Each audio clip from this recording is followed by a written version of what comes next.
Job, chapitre 28. Il y a pour l'argent une mine d'où on le fait sortir, et pour l'or un lieu d'où l'on extrait pour l'affiner. Le fer se tire de la poussière, et la pierre se fond pour produire l'airain.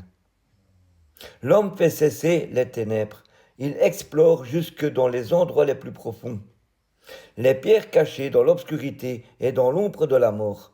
Il creuse un puits loin des lieux habités. Ses pieds ne lui sont plus en aide.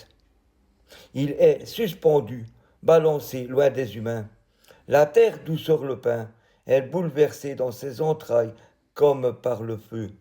Ces pierres contiennent du saphir, et l'on y trouve de la poudre d'or. L'oiseau de proie n'en connaît pas le sentier, l'œil du vautour ne l'a point aperçu. Les plus beaux fiers animaux ne l'ont point foulé. Le lion n'y a jamais passé. L'homme porte sa main sur le roc, il renverse les montagnes depuis la racine. Il ouvre les tranchées dans les rochers. Et son œil contemple tout ce qu'il y a de précieux. Il arrête l'écoulement des eaux et il produit à la lumière ce qui est caché. Mais la sagesse, où se trouve-t-elle? Où est la demeure de l'intelligence? L'homme n'en connaît point le prix. Elle ne se trouve pas dans la terre des vivants.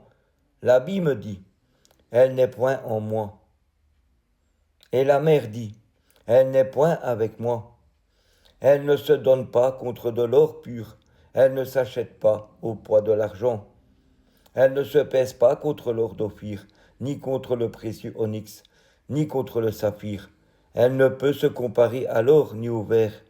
Elle ne peut s'échanger pour un vase d'or fin. Le corail et le cristal ne sont rien auprès d'elle. La sagesse vaut plus que les perles.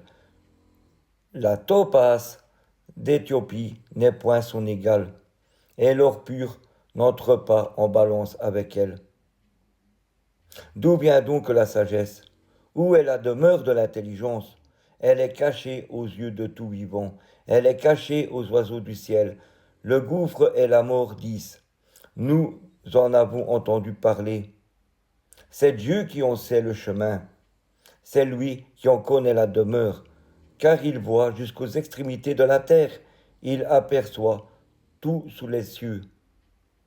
Quand il régla le poids du vent, et qu'il fixa la mesure des eaux, quand il donna des lois à la pluie, et qu'il traça la route de l'éclair et du tonnerre, alors il vit la sagesse et la manifesta.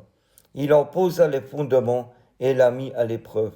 Puis il dit à l'homme, voici, la crainte du Seigneur, c'est la sagesse. S'éloigner du mal, c'est l'intelligence. Amen. Soyez bénis.